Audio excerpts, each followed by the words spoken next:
વડનગર તાલુકાના ખટાશના ગામની જાનકી ઠાકોરની વૈજ્ઞાનિક કૃતિને રાષ્ટ્રીય સ્તરે ઓળખ મળી। ખટાશના પ્રાથમિક શાળાના ધોરણ 8માં અભ્યાસ કરતી જાનકી અરવિંદજી ઠાકોરની કૃતિ સ્ટુડન્ટ ફ્રેન્ડલી બેન્ચની ભારત સરકારના વિજ્ઞાન અને ટેકનોલોજી વિભાગ દ્વારા આયોજિત ઇન્સ્પાયર માનક 2025 યોજના હેઠળ રાષ્ટ્રીય કક્ષા માટે પસંદગી કરવામાં આવી છે। આ એક ગૌરવપૂર્ણ સિદ્ધિ છે, કારણ કે સમગ્ર મહેસાણા જિલ્લામાં આ એકમાત્ર કૃતિની પસંદગી થઈ છે। જાનકીએ તૈયાર કરેલા વિશેષ બેન્ચ વિદ્યાર્થીઓની શૈક્ષણિક જરૂરિયાતોને ધ્યાનમાં રાખીને બનાવવામાં આવી છે, જે શિક્ષણ ક્ષેત્રે પાયાના ફેરફાર લાવવાની ક્ષમતા ધરાવે છે। હવે આ પ્રતિભાશાળી વિદ્યાર્થીની દિલ્હી ખાતે યોજાનાર રાષ્ટ્રીય પ્રદર્શનમાં ગુજરાત રાજ્યનું પ્રતિનિધિત્વ કરશે। ગ્રામીણ વિસ્તારમાંથી આવીને રાષ્ટ્રીય ફલક પર નામ રોશન કરનાર જાનકીની આ સિદ્ધિથી ખટાશના ગામ તેમજ સમગ્ર શિક્ષણ જગતમાં હર્ષની લાગણી વ્યાપી છે।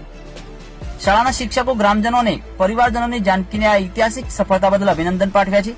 આ સિદ્ધિને અનુલક્ષીને તાલુકા કક્ષાના ધ્વજવંદન કાર્યક્રમ દરમિયાન જાનકી ઠાકોરનું વિશેષ સ્વાગત અને સન્માન કરવામાં આવ્યું હતું, જ્યાં ઉપસ્થિત સૌએ તાળીઓના ગડગડાટથી તેની સિદ્ધિને બિરદાવી હતી। આ ઘટનાના અન્ય વિદ્યાર્થીઓ માટે પ્રેરણારૂપ બની શકે છે। સામાન્ય પરિવારમાંથી આવતી જાનકી ઠાકોરને પરિવાર અને શિક્ષક મિત્રો તરફથી સારો સહયોગ મળ્યો હોવાથી આ શક્ય બન્યું હોવાનું ઓનલાઈન ટીવી ન્યૂઝ સાથેની વાતચીતમાં જાનકી ઠાકોરે જણાવ્યું હતું। વધુ સમાચારો અને અપડેટ્સ માટે જોતા રહો online TV news. Suresh Thakor અને રેણુકા ઠાકોર સાથે યુટ્યુબમાં સબસ્ક્રાઇબ કરો, ફેસબુકમાં ફોલો કરો અને ઇન્સ્ટાગ્રામમાં ફોલો કરવાનું ભૂલશો નહીં। શું નામ આપનું?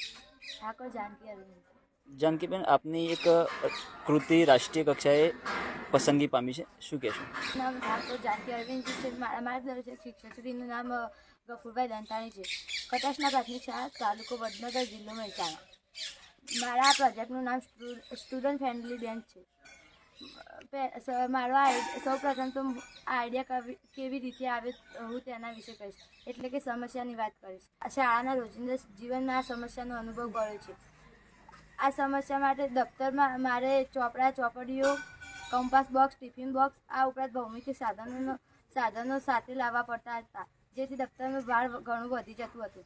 તો મેં વિચાર્યું કે આ સમસ્યા દૂર કેવી રીતે કરી શકાય। આ સમસ્યા દૂર કરવા માટે મેં વિચાર્યું કે જે મારી બેસવાની બેન્ચ છે તેને એ રીતે ડિઝાઇન ન કરી શકાય, જેમાં